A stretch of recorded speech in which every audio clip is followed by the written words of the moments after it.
Hi, everybody. Welcome to Type Tune Tint. This is the year-end episode for 2024.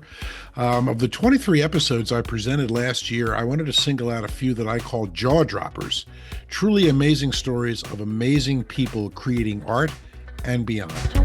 First is Alice Kratzer, who prefers Allie. Her book, The Social Wasps of North America, is not only an extensive field manual of these universally reviled insects, it features more than 800 individual illustrations of wasps that she did using a fairly simple graphics program. So when I was starting out, it was hand drawn, but pretty soon I improved the workflow so that I would start out hand drawn and then I would scan in the sketches to my computer, and then I would finish them in a program called Clip Studio Paint, which is a pretty common substitute for Photoshop. It's just cheaper. Allie's fascination with wasps and their nests has led to a prototype of a kind of home insulation that could one day replace fiberglass. About 9 months after I got out of the Marines, I shot myself in the head. And that was intentionally trying to kill myself.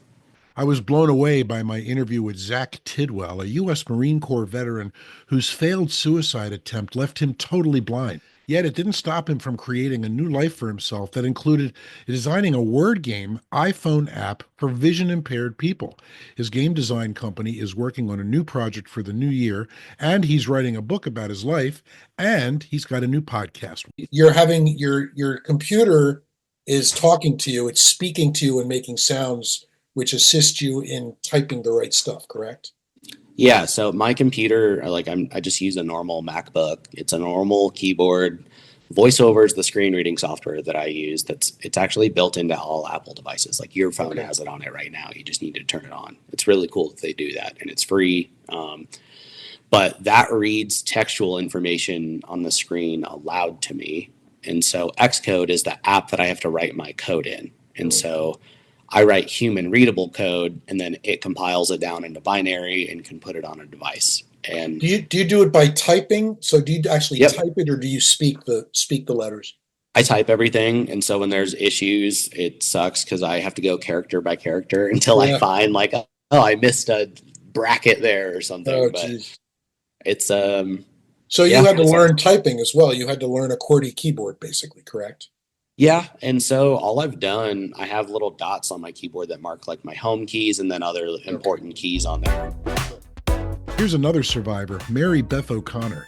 After an adolescence scarred by sexual abuse at the hands of her stepfather, abandonment by her mother, alcohol abuse beginning at age 14, and a gang rape, she became addicted to methamphetamine, cocaine, and anything else she could get her hands on. It took until her 30s before finally getting her law degree, getting sober, and becoming a federal administrative court judge. The sheer volume of substances that you ingested in various ways, it's amazing. Do you ever stop and think to yourself, I can't believe I'm still here? Well, I will say when I wrote the book, that was definitely one thing that I noticed. And part of it was good choices and part of it was pure luck, and that's just the reality of it. Mary Beth wrote about her life in her disturbing and inspiring autobiography, From Junkie to Judge.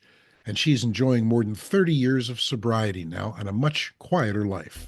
And finally, the story of Risa August, a Gestalt therapist who took a bike trip from Canada to Mexico with her unwelcome passenger, a tumor at the base of her brain that caused a rare condition called acromegaly.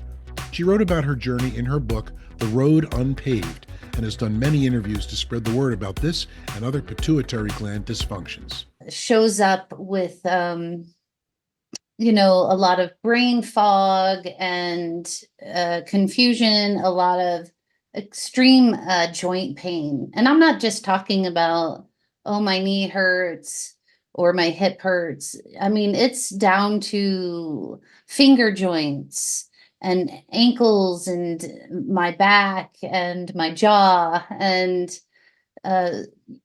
severe headaches. And those are a few of the symptoms that I deal with on a daily basis. But I'd have to say, being someone who was always extremely active in my life, it's the fatigue. It's the all over, I just want to stay in bed why go on with life fatigue. I knew I needed to heal, and that's when I found the Gestalt modality and started healing. And I feel like it, aside from the disease and the tumor, it turned me into a better person all the way around.